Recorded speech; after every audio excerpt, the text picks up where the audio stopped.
প্রথমবারের মতো জার্মানিতে শাড়ি দিবস পালন করেছেন দেশটিতে বসবাসরত বাংলাদেশি প্রবাসীরা। এদিন প্রবাসী নারীদের সাথে যোগ দেয় স্থানীয় জার্মান নারীরাও, বলেছিল মেলা এবং আয়োজন করা হয় মনোমুগ্ধকর সাংস্কৃতিক অনুষ্ঠানের। জার্মানির বার্লিন থেকে প্রতিনিধি হাবিবুর রহমান হেলালের রিপোর্ট।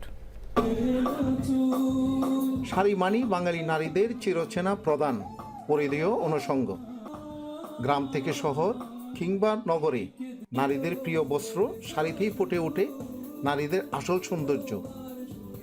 তাই শাড়ির গুরুত্ব ও সৌন্দর্যকে সবার মাঝে তুলে ধরতে জার্মানির রাজধানী বার্লিনে প্রবাসীদের উদ্যোগে সাংস্কৃতিক সংযোগ ও সম্প্রীতির টানে প্রথমবারের মতো শাড়ি দিবস উদযাপন করা হয়েছে।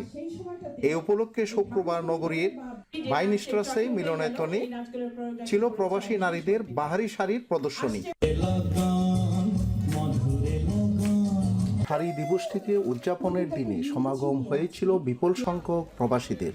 ছিল ঐতিহ্যবাহী নানা দেশীয় খাবারের পাশাপাশি ছিল শাড়ি, চুড়ি, লেহেঙ্গা এবং দেশীয় গহনার স্টলে ছিল ক্রেতা দর্শনার্থীদের উপচে পড়া ভিড়। আজকে আমরা আসছি বাংলাদেশের শাড়ি মেলাতে। আমরা সবাই এখানে একসাথে হয়েছি বিখ্যাত সব খাবার নিয়ে, বাংলাদেশের স্ট্রিট ফুড। আজকে আমরা আসি দেশি মেলা, আমাদের বার্লিনে আয়োজন করা।